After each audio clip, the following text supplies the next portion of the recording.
प्रकार के बिस्किट्स भी हैं, बहुत सारी चीज़ें हैं, वहाँ भी जुड़े हो। मैम से भी बात करेंगे। सो सबसे पहले नमस्कार मैम। नमस्कार सर। मैम ये किस टाइप की स्टॉल है और यहाँ पे देख रहे हैं हमें बिस्किट्स काफ़ी ज़्यादा वैरायटीज़ के हैं, तो ये कैसे कैसे है मैम? सर मेनली हमारे ये होम साइंस कॉलेज की एक्सपेरिएंशियल लर्निंग की स्टॉल है। Confectionery and bakery students ELP के जो स्टूडेंट्स हैं वो इन प्रोडक्ट्स को बनाते हैं। जो हमारे मेनली बिस्किट्स हैं, इनके अंदर हम लोगों ने मैदा जो कंटेंट होता है, मेनली जो मार्केट में बिस्किट मिलता है उसके अंदर मैदा होता है, बट हमने इन बिस्किट्स के अंदर जो मैदा कंटेंट है वो बिल्कुल कम किया है। जैसे कि बाजरा के बिस्किट हैं, जवार के हैं, मक्का के हैं, तो डिफरेंट टाइप के हैं जिनमें फाइबर कंटेंट, आयरन कंटेंट और बाकी जो न्यूट्रिएंट्स हैं वो वैल्यू एडिशन करके हमने हाई रखा है। मैम जो एक बाहर के प्रोडक्ट्स की बात करेंगे, उनसे कंपैरिजन करें तो किस प्रकार अलग है? सर ऑब्वियसली काफ़ी तरीके से अलग हैं। एक तो ये काफ़ी हाइजीनिक कंडीशंस में, एक ऑब्वियसली अगर एक मेडिकल स्टूडेंट के तरीके से हम लोग अपनी बेकरी में इनको मतलब करते हैं काफ़ी हाइजीनिक कंडीशंस में। और सर सेकंड बात ये है कि हम लोग मतलब मैदा कंटेंट काफ़ी कम रखते हैं, तो ऑब्वियसली न्यूट्रिशनल वैल्यू भी उसकी हाई होती है और उनके कंपैरिजन में। आप क्या कहेंगे इस बात? सर ये जो बिस्किट्स हैं they are rich in calcium, iron, और ये से बाजरा हम यूज़ करते हैं, तो आप जानते हैं कि बाजरा मोटा अनाज है जिसको हम कोर्स सीरियल कहते हैं, तो ये बिस्किट्स फाइबर में भी रिच है। मैम एक प्राइस कंपैरिजन भी आती है, सो वो प्राइस कंपैरिजन बाहर के प्रोडक्ट्स में और इनमें कितना फ़र्क मिलेगा? वैसे तो सर ज़्यादा फ़र्क नहीं होता। अगर आप न्यूट्रिशन वाइज देखा जाए तो न्यूट्रिशन अगर ज़्यादा होगा चीज़ों का तो प्राइस ओब्वियसली थोड़ा सा तो हाई होगा ही। जैसे मैदा और बाजरे, इसके रेट में भी नॉर्मल अगर रॉ मटेरियल भी लोगे तो आप उसके रेट में भी आपको फ़र्क दिख जाएगा, तो ये देखा जाए तो ज़्यादा महंगे नहीं है। हेल्थ वाइज एक और बात करूँगा, तो हेल्थ वाइज किस टाइप से अलग है ये? हेल्थ वाइज सर देखो, जो मैदा होता है वो आप सबको पता है नुकसान करता है, फिर भी हम खाते हैं, लेकिन ये जो हमारे टेस्ट और हेल्थ दोनों देते हैं, क्योंकि ये बाजरा और उससे मिलके बने होते हैं। 50-50 का रेशो होता है जितना, क्योंकि अकेला बाजरा जो है वो बाइंड नहीं होता, तो हमारे पास जितना बाजरा होता है उतना ही हम मैदा लेते हैं ताकि हमारा टेस्ट भी बना रहे और जो हमारा न्यूट्रिशन वैल्यू है वो भी ज़्यादा हो। और उसके अलावा भी बहुत सारी चीज़ें यूज़ की है, जैसे होल व्हीट फ्लोर जो घर में हम जिसकी रोटी बनाते हैं वो वाला आटा यूज़ किया है, जीरे के बिस्किट्स बनाए हुए हैं, नान खटाई बनाई है देसी घी की, ये सारी चीज़ें। एक बात और पूछूंगा कि अगर किसी को प्रोडक्ट अवेलेबल कराना हो तो आप किस प्रकार अवेलेबल कराते हैं? सर ये HU के अंदर ही मिल जाते हैं आपको, 4 नंबर गेट से जब आप एंट्री लेते हैं HU मार्ट के ऊपर, वरना आप हमारे कॉलेज से संपर्क कर सकते हैं। IC college of home science जो है वहाँ से फूड एंड न्यूट्रिशन डिपार्टमेंट है, आप वहाँ से संपर्क करके ऑर्डर दे सकते हैं। और हम इनकी बनाने की ट्रेनिंग भी करवाते हैं लोगों को, जो लेडीज़ हैं या वीमेंस हैं। एक ट्रेनिंग की भी बात आ रही है, वो ट्रेनिंग कहाँ मिलती है और किस टाइप से मिलती है? लोग कैसे आके कांटेक्ट कर सकते हैं? या तो वो आप हमारे कॉलेज में डायरेक्ट आइए, आप जितने लोग हैं, मान ले अगर 20 या 30 लोग ट्रेनिंग लेना चाहते हैं, वो 30 लोग ग्रुप में आएँ और हमारे जो इंचार्ज हैं डॉक्टर उर्वशी मैम, इनको बता दें कि भाई हम ट्रेनिंग ले जाते हैं, तो उस हिसाब से वो ट्रेनिंग ऑर्गेनाइज करवा देते हैं। मैम दर्शकों को अपने बारे में बताइए। मेरा नाम भव्य है, मैं फाइनल ईयर की स्टूडेंट हूँ। I am Ritu Goyat, final year student, BSc community science. I am Diksha Balmer, final year student from IC college of home science, department food and nutrition. Ma'am हम ये चाहेंगे कि आप अपने बारे में दर्शकों को जरूर बताएं, जो इतनी अच्छी ट्रेनिंग्स वगैरह या इतने ज़्यादा प्रोडक्ट्स बनाने के बारे में इंचार्ज हैं। ओके, मैं हूँ डॉक्टर उर्वशी नांदल और मैं यहाँ जो कॉलेज ऑफ होम साइंस में department of foods and nutrition है वहाँ पे असिस्टेंट प्रोफेसर हूँ। और हमारे ये क्या है, जो ये प्रोडक्ट्स हैं इनको हम बनवाते हैं हमारे स्टूडेंट्स से, जो BSc कम्युनिटी साइंस कर रही हैं लड़कियाँ यूनिवर्सिटी में, कॉलेज में, वो लड़कियाँ इन बेकरी के प्रोडक्ट्स को डिज़ाइन करती हैं।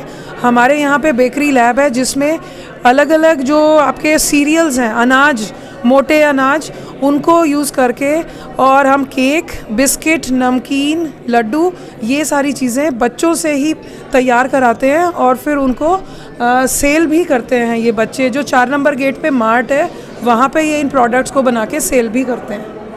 So thank you ma'am.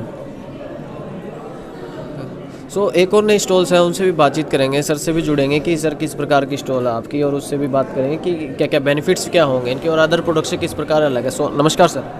हाँ जी नमस्कार जी। ये स्टॉल हमारा कॉलेज ऑफ एग्रीकल्चर बावल से है जी, और इसमें हमारे जो छात्र हैं, प्री फाइनल और फाइनल ईयर के छात्र हैं, वो ये डिफरेंट प्रोडक्ट बनाते हैं जी। और इसका मेन उद्देश्य ये है कि आपने देखा होगा कि हमारे इंडिया में लगभग 2 लाख करोड़ रुपए का हार्वेस्टिंग के बाद फल और सब्जियों का वो मतलब एक वेस्टेज जाती है, तो उसको कम करने के लिए और लोगों को अच्छा टेस्ट देने के लिए थ्रू आउट ईयर बढ़िया मटेरियल सप्लाई करने के लिए, साथ साथ बच्चों का इंटरेस्ट, आज के दिन बच्चों का बिजनेस में एक इंटरेस्ट बढ़ाने के लिए और पढ़ाई के साथ साथ उनकी इनकम जनरेट करने के लिए हमने ये एक ELP शुरू की है। और इसमें हमने जो लोकल जितने हमारे फल हैं, अगर बाहर से कोई भी लाके फल नहीं बना सकता तो लोकल उसके बिल्कुल नज़दीकी अवेलेबल हैं और सस्ते रेट में अवेलेबल हैं, आसानी से अवेलेबल हैं, उन्हीं फ्रूट्स के हमने डिफरेंट प्रोडक्ट्स बनाए हैं। और ये प्रोडक्ट्स हम ज़्यादातर हमारे वहाँ कॉलेज में और वहाँ एडवांस मतलब एक बुकिंग समझिए साथ साथ बिक जाते हैं। बाहर को प्रोडक्ट्स होते हैं, जैसे बाहर भी काफ़ी सारे प्रोडक्ट्स मिल जाते हैं ऐसे। सो बाहर के प्रोडक्ट्स में और आपके प्रोडक्ट्स में फ़र्क क्या है और इनके बेनिफिट्स भी क्या होंगे?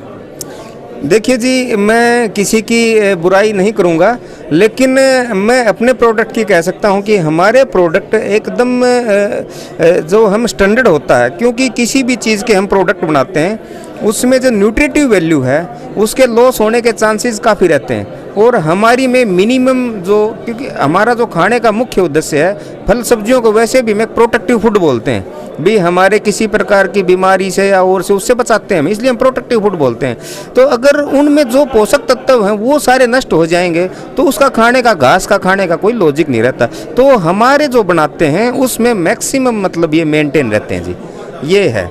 प्राइस की भी बात करें, जो प्राइस होगा आपके प्रोडक्ट का वो बाकी अदर्स प्रोडक्ट से किस प्रकार अलग होगा? जी, ये प्राइस है वो हमारी यूनिवर्सिटी तय करती है इसका, और उसी हिसाब से हम बेच सकते हैं। हम अपने लेवल पे इसका प्राइस न बढ़ाते हैं। और एक बात और है सर कि जो प्रोडक्ट्स की शुद्धता है वो उसकी गारंटी कौन लेता है? प्रोडक्ट की शुद्धता है वो अदर ब्रांड से हमारी अलग है। सर मैं लेता हूँ उसकी गारंटी, मैं बनवाता हूँ और मैं एक स्पेशलिस्ट हूँ और मैंने इसी डिपार्टमेंट में PhD किया और मैंने प्रोसेसिंग पे एक पेटेंट भी किया है, जिसकी आपने 3-4-5 दिन पहले न्यूज़ में भी देखी होगी। मैं चाहूँगा सर आप एक बार उसके बारे में थोड़ा सा हल्का सा विस्तार में बताइए। उसमें सर ये था कि मैंने जब PhD कर रहा था, मैं उस टाइम पे बेर में मैंने गुठली निकाल के और उसके प्रोडक्ट बनाए थे। अदरवाइज़ कई बार हम बच्चों को है या बुज़ुर्गों को, बच्चों को तो इसलिए नहीं देते निगल जाएगा, बुज़ुर्गों को इसलिए नहीं देते कि दांत कमज़ोर होते हैं, एकदम दांत के नीचे आ जाती है। और कई बार हम बड़े भी खाने में झिझकते हैं कि खाएंगे, मुँह से गुठली निकाल के कहाँ फेंकें, कहाँ रखें, बार बार अगर हाथ में लेके रखते हैं, फिर कोई आता हैंड शेक करते हैं या किसी को कोई चीज़ सर्व करते हैं तो थोड़ा सा ओड लगता है, तो इसलिए निकाला। फिर दूसरा क्या है कि प्रोसेसिंग में सबसे मेजर जो प्रॉब्लम थी बेर में, वो प्रोसेसिंग में स्टोन की पल्प अलग करना एक बड़ी दिक्कत थी। तो वो पल्प इजीली अलग हो गई और उसके हम डिफरेंट प्रोडक्ट्स बनाते हैं। जैम है, जेली है, जूस है, मुरब्बा है, कैंडी है, जितने मर्जी प्रोडक्ट बना लो और बड़ी आसानी से ये फल है, एक गरीब का फल बोला जाता है इसको। इसके साथ साथ इसको सूखे के फलों का राजा भी बोला जाता है। तो ऐसे फलों की अगर हम वैल्यू बढ़ाएंगे तो जो आम जो रूरल एरिया में, बिल्कुल इंटीरियर एरिया में, जिनको खाने को मतलब एक बाज़ार के महंगे फल या उनके प्रोडक्ट खरीद के वो नहीं खा पाते, तो वो इनको आसानी से यूज़ कर पाएँ, यही इसका हमारा उद्देश्य था। एक बार सर अपने बारे में और ज़रा बताइएगा दर्शकों को। मैं doctor Mukesh Kumar, assistant professor horticulture, college of agriculture Bawal, Chaudhary Charan Singh Haryana agriculture university Hisar. अगर कोई प्रोडक्ट अवेलेबल किस प्रकार होगा सर आपके पास, ये और बता दीजिए, अगर कोई लेना चाहे तो।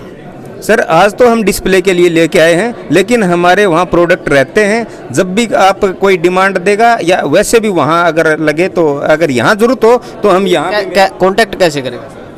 अगर कॉन्टैक्ट का कोई व्यक्ति है तो वो कैसे आपके पास? सर हमारी यूनिवर्सिटी की वेबसाइट पे हमारा कॉन्टैक्ट नंबर और ELP की डिटेल दी हुई है। तो उस एग्जीबिशन है, इसके अंदर भी बात करें कि एक नई स्टॉल है, उसमें भी काफ़ी सारे फ्लावर्स हैं, बहुत अच्छे अच्छे फ्लावर्स हैं। बात करेंगे कि किस प्रकार के फ्लावर्स हैं और क्या क्या वेराइटीज़ हैं और किस प्रकार अवेलेबल भी हो सकते हैं, उनसे भी बात करेंगे। सो सबसे पहले नमस्कार सर। नमस्कार जी। मैं सबसे पहले ये चाहूँगा सर अपने बारे में थोड़ा सा दर्शकों को बताइए। मैं डॉक्टर अरविंद मलिक हूँ, जो सहायक वैज्ञानिक है बागवानी विभाग हरियाणा कृषि विश्वविद्यालय में। और ये जो हमारी experiential learning programme high tech ELP on high tech agriculture है, जिसमें हम स्टूडेंट्स को, छात्रों को, जो हमारे MSc PhD BSc के छात्र हैं, उनको क्लास के बाद शाम को जैसे 9 से 5 का टाइम है, तो उसके बाद हम इनको जो है इसकी सिखाते हैं कैसे ही पौधे तैयार करने हैं नर्सरी के, कैसे गमलों के अंदर कंटेनर मीडिया तैयार करना है, पौधे तैयार करने हैं, कैसे फूलों की खेती करनी है, और फिर इसको ये खुद ही मार्केट करते हैं, खुद ही सेलिंग करते हैं, और प्रॉफिट फिर इनमें डिवाइड होता है। सर एक जैसे आप कह रहे हैं कि सेलिंग भी होती है, प्रॉफिट भी हो जाता हाँ जी, है। हाँ जी। सर अगर कोई अवेलेबल करवाना चाहे तो ये कहाँ पर मिलते हैं फूल्स ये वगैरह? गेट नंबर 4 पे जो एग्री टूरिज्म सेंटर है, वहीं पे इनकी अवेलेबिलिटी होती है। सर अगर कोई बाहर का व्यक्ति है जो एचयू के अंदर नहीं हाँ जी, हाँ है, जी। स्टूडेंट नहीं है, वो सीखना चाहे तो वो कैसे सीख सकता है? कि ये छोटी छोटी बागानी है जो आपने लगाई है, बहुत अच्छे सुंदर सुंदर फूल हैं, तो कैसे आप उनको सिखा सकते हैं? कोई माध्यम है क्या कोई? नहीं, जो ये तो जो है ये प्रोग्राम जो है ELP हाईटेक के एग्रीकल्चर का, ये तो हरियाणा कृषि विश्वविद्यालय के छात्रों के लिए ही है, जो कॉलेज ऑफ एग्रीकल्चर के छात्र हैं। बाकी जो आपने प्रश्न किया कि बाहर का व्यक्ति कोई सीखना चाहता है, तो हमारा एक विंग है Saina Nehwal institute of training, उसमें जाके जो है वो अपना नाम पंजीकृत करा सकते हैं। वहाँ पे ट्रेनिंग इनकी चलती रहती है, तो उनसे आप संपर्क कर सकते हैं। सर ये काफ़ी वैरायटीज़ में है फूल से, बहुत अच्छे अच्छे फूल हैं। जैसे बात कुछ एक वैरायटीज़ के बारे में आप बताइए जो काफ़ी सुंदर